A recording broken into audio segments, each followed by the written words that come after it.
What I remember most about being a kid, I guess, is the woods. We lived in this neighborhood, me and the kids I went to school with. And the thing about this neighborhood was it was filled with old ladies. You would walk down the street and look at the windows of their houses, and you would just see eyes staring out. There was one, an ancient darling with hair like the steam coming off a volcano, who spent her mornings shuffling up and down the road, checking inside every family's mailbox.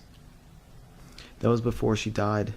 Now she's dead, so she doesn't do that anymore. But to escape the old ladies, we escaped to the woods. I think sometimes the trees said things like "No trespassing." But we would slip down the hillside and into the trees, tumbling down the hill and toward the crick. I called it the crick growing up. It was a pitiful thing. It dribbled along, it slobbered over rocks, more of a moving puddle, and stepping over it was never any great feat. It threatened all the time to dry up and fade completely. The woods were lined already with the crick's dried-up cousins, these dirt ruts that stretched like veins running through the woods, yawning and empty like dry tooth sockets. My friend Ryan was a navigator. He would start walking and I would start walking behind. We never got lost this way. This was our strategy. Every foot was a crunch of a million things beneath you.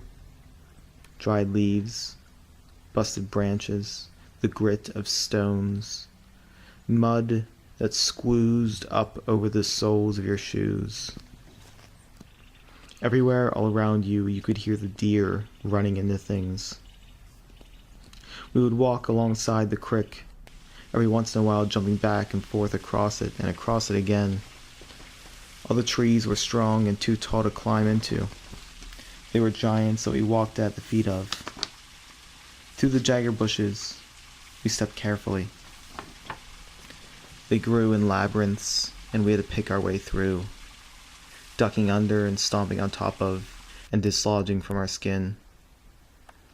They left scratches and holes in our clothes and our skin.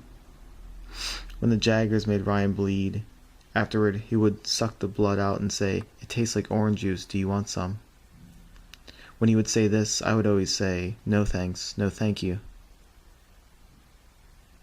There were never really any places to go to in the woods, just dirt to dig with our feet, forts to half build and forget about and let crumble.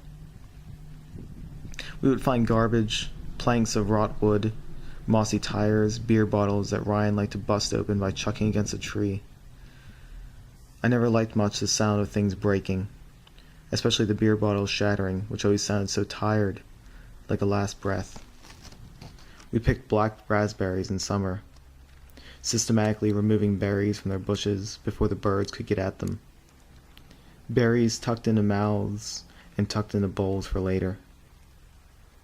There was never any destination for us, only the wandering. We never found a cave, though I desperately wanted one to explore. Never a dead body to be discovered, though I desperately wanted to discover one. Just all these empty woods, filled with our echoes. I miss those woods. After middle school, I never saw Ryan much. It's not a sad thing.